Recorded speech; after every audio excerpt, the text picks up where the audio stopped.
Ukraine വിദേശകാര്യ മന്ത്രാലയം പുതിയ വക്താവിനെ നിയമിച്ചു. വിക്ടോറിയ ഷീ എന്നാണ് വക്താവിൻ്റെ പേര്. റഷ്യ യുക്രൈൻ യുദ്ധം ഉൾപ്പെടെ വിദേശകാര്യ മന്ത്രാലയത്തിൻ്റെ വിവരങ്ങൾ പങ്കുവയ്ക്കുന്നത് വിക്ടോറിയ ഷീ ആയിരിക്കും. യുക്രൈൻ ഗായികയും ഇൻഫ്ലുവൻസറുമായ റൊലാസി നോബ്രയുടെ രൂപമാണ് വിക്ടോറിയ ഷീക്ക്. ഇത് പറഞ്ഞപ്പോൾ പെട്ടെന്നൊരു കൺഫ്യൂഷനായില്ലേ? ശരിക്കും വിക്ടോറിയ ഷീ മനുഷ്യനല്ല, കൃത്രിമ ബുദ്ധിയിൽ പ്രവർത്തിക്കുന്ന വെർച്വൽ വക്താവാണ്. ഈ വക്താവിന് ആരുടെയെങ്കിലും ഒരു രൂപം വേണമല്ലോ, അതുകൊണ്ടാണ് യുക്രൈൻ ഗായികയുടെ രൂപം നൽകിയത്.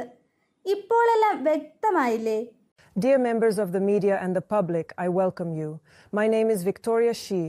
I have been created by the Ministry of Foreign Affairs of Ukraine using artificial intelligence to provide you with timely and high-quality information on consular affairs.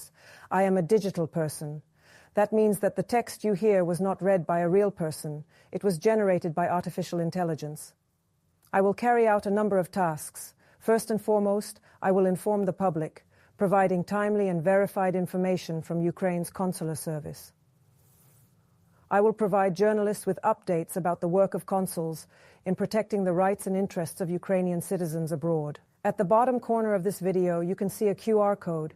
It leads to the official website of the Ministry of Foreign Affairs, where the text of this statement is posted. The only original videos with my statements are those that contain such a code and a link to the official website of the Ministry with the same comment in the text form. With my appointment, we are taking a step into the future.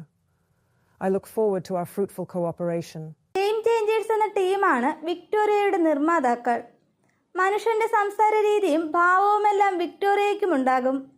ലോകം മുഴുവൻ ശ്രദ്ധിക്കുന്ന ഈ പദ്ധതിയുടെ ഭാഗമാകാൻ റൊസാലി സമ്മതം നൽകുകയായിരുന്നു. പുതിയ virtual വക്താവിൻ്റെ video Ukraine വിദേശകാര്യ മന്ത്രാലയം എക്സിൽ പോസ്റ്റ് ചെയ്തിട്ടുണ്ട്.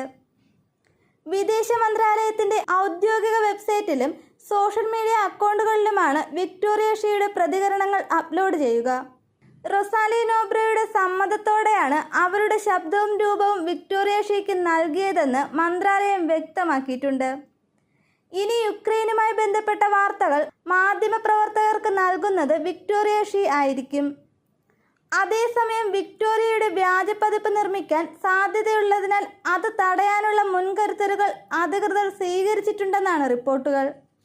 തങ്ങളുടെ പ്രസ്താവനകൾ വായിക്കാനും വിവരങ്ങൾ നൽകാനും ഒരു ഡിജിറ്റൽ വക്താവിനെ ഉപയോഗിക്കുന്നത് ആദ്യമായാണെന്ന് യുക്രൈൻ വിദേശകാര്യ മന്ത്രാലയം വ്യക്തമാക്കി. വിക്ടോറിയ സംസാരിക്കുമ്പോൾ തലയനക്കുകയും കൈകൾ ചലിപ്പിക്കുകയും ചെയ്യും.